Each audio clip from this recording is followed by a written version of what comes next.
It's a new Sacred Stone summoning banner. Let's go ahead and take a look at all of these awesome units.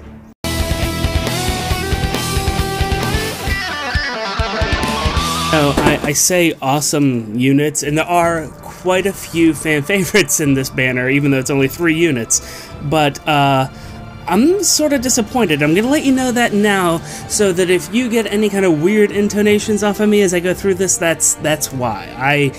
I am not a fan of this banner, but there's definitely some power here, and it's filled with fan favorites. So let's go ahead and go into this. First hero we have to look at is Myrrh, and she is a flying dragon. Not like a wyvern, like she gets to use that little dragon stone and she gets to fly. Wow, that is something to pull for sure on this banner. Since she's a flyer, that means she can't use things like Steady Breath and all that other stuff as her A slot. She can't use Wrath, but honestly, that's not a huge downside. Let's take a look at what she has here. Great Flame, her own special breath weapon. There's some nice things about this, but there's one downside, and I'll get to that in just a moment. What this breath weapon does is if you have 5 higher defense than the person that you're attacking or being attacked by, they don't get a follow-up attack. That's pretty cool. I like that. Although the 5, that's a big difference, especially since you can't refine this. Now, it has the same breath weapon refined ability of if the foe is 2 spaces away, then it uses the better resistance or defense to retaliate against if you have a distant counter on this particular unit. Otherwise, 5 is a lot, guys. It's a powerful ability, but 5 is a lot. I'm looking at this, and it makes me wonder, is she going to actually be able to compete with the other flying green units? And really, there's only one that people ever talk about as far as a flying defender, which is Baruka. But when it comes down to it, honestly, Baruka, Michaelis, and a little bit Minerva there, they have good defensive scores for flying units. Is she going to be equal to them, or is she going to be competing with Baruka on the high end? I don't know. I'm nervous, to be quite honest with you, to find out. The rest of her kit's pretty good. She has Bonfire. She also has Fury 3 for that A slot. So if you don't have distant counter, at least you have that going for you. And finally, yes, you've probably been looking at this whole time, Hone Dragons. It's finally here, although if I could take a brief aside, I don't understand why everybody's that excited for Hone Dragons. I mean, if it was Ward or Goad even Dragons, I could see why, but the Dragon Emblem teams really rely on buffing up the defensive scores, and they like to have a low speed so that they can leverage quick riposte, so that they could get doubled twice. I mean, that's how all of those guys work. I don't see why we want to have a Hone on a dragon like this, but whatever, it's finally here. I finally feel better about calling this Dragon Emblem now that there's more than just one frickin' buff. But the nice thing about this is that she's a flyer. Myrrh is also a flyer. She can be in a flyer team. She can be in a dragon team. She can be buffed from either set. She gets to use great tools. There's no specifics other than breath weapons. There's no specific things that only dragons could use at this moment necessarily. But, I mean, she can use some things like guidance and for a flyer formation. She could use those, so it's pretty exciting. I think that honestly she's going to be a huge pain in the butt in Arena. I just really hope that she has the stats to make that breath weapon work. But even if she doesn't, that art, that dragon, holy crow, how does such a little girl turn into such a big dragon? That's insane.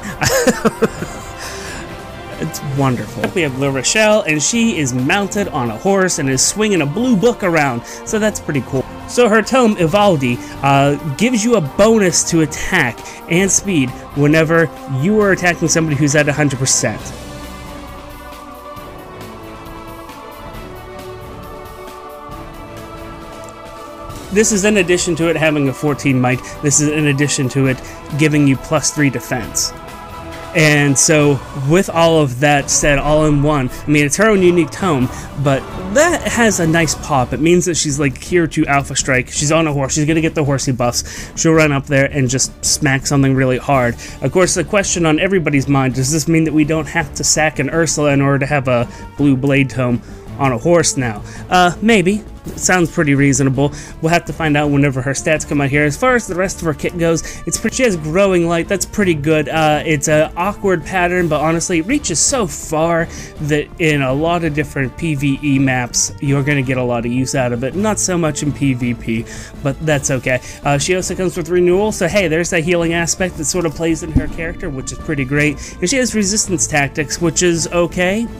I mean, it's a nice bump to your resistance score, but outside of that, I don't think anyone was clamoring for this one to come out. If I'm wrong, please let me know down in the comments. I just want to know who wants this skill. And Ivaldi's attack animation, just this beam of light, explosions, it's good. I mean, it is really, really good. I like it a lot. Last and certainly not least, we have Erika. Another variant of Erika is now summonable. This one's on a horse and is waving around a red book. That's pretty cool. So the other question on my mind is she going to be a better Blade Tome user than Leo? Because Leo is a terrible Blade Tome user. Leo's just a terrible mage all around. I'm sorry. He is. Her tome is Gleipnir, and it has the exact same ability that we saw previously, giving her that buff whenever you're attacking the enemy that's at 100%. It's her own unique tome. She also has a full kit, which is pretty cool. She has a lot of great skills here, guys. She has rally, attack, and speed, which means that it's not only buffing the two best stats on most aggressive units, but it's also going to give you a lot of arena points. She has Swift Sparrow that's buffing her attack and speed, and it's going to give her the most arena points over top of something like Life and Death. She has Desperation, which is okay for arena points, but is a great skill and implies that she's really fast. So that is one thing here, and you see her doubling in the video, which is pretty cool, although those are never maximum level stats or units that they're fighting against anyway, so you should take that with a grain of salt. She also does come with the Red Tome Valor skill. That's something that makes me want to pull for it, but as I was mentioning before, I'm looking at this and I just don't see this adding anything to the game, really. I mean, we have Celica, who has a similar style tome, except for the qualification is reversed, which is really, really nice, to be honest with you. That boost is enough to probably get her some good kills, but not tons. The one hope that I do have for her is that she is really powerful, so she could pull the weight of maybe trying to get people to use less Reinhardt in Arena. Because as of right now, it's been a while since I've had to worry a lot about Reinhardt and Bolin, because I've been able to put the same darn green unit out there, and if I couldn't use that one for some reason, I have another one. Here's another one. Here's another one. They came out of the woodwork. Taking care of Reinhardt and Bolin is not really a problem anymore. So it'd be nice if there's something to shake that up. Cecilia was definitely a problem that sort of came out of nowhere, but not as many people jumped on that bandwagon. I have a feeling that if she's even half decent, Erika's going to see a lot of play. And I think that would be a good thing, because I really am tired of the current horsey meta. I was tired of that garbage months ago, but I'm really tired of the horsey meta. So with any luck, we have great units coming out, depending on their stats, and they're definitely fan favorites. I mean, if you want to pull from this, you've already decided. But my opinion is definitely hold out, see what their stats are like, take a look at them the day that they're released, and then make that judgment call for yourself. If they are not really up to snuff, there's some cool units here, which is nice that we actually just have cool units being put into the normal summons instead of being locked away to these seasonal banners. I mean, that is amazing, and I mean, who would have thought? But outside of that, I don't know, guys. I am tempted to pass on this banner, simply because not only are these units, except for Myrrh, Myrrh's really great. She brings a lot to the table that's interesting, but outside of her, there's nothing here that's really new or super exciting, and so I'm tempted to just pass on this one. We have a holiday banner coming up, we have the anniversaries coming up, and maybe there's going to be something special there.